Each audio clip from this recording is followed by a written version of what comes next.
ખાવાનું ટેસ્ટી છે ને? ક્વોલિટી એકદમ ટોપ ગ્રેડની હોવી જોઈએ. ગયા વખતે પણ કેટરિંગનું કામ તમને જ આપ્યું હતું, પણ બિરયાની તો સાવ સ્વાદ વગરની હતી. આ વખતે મારાથી કોઈ ભૂલ નહીં થાય. કસ્ટમરનું સેટિસ્ફેક્શન જરૂરી હોય છે. હા સાહેબ, એ તો છે.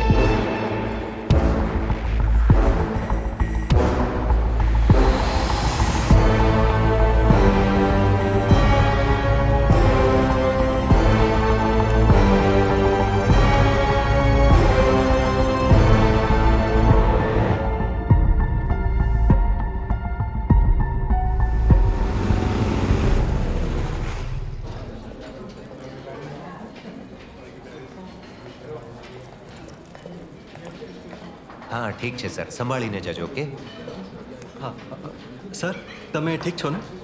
ઓકે. સર સર, અરે સર, શું થયું તમને? સર સર, શું થાય છે?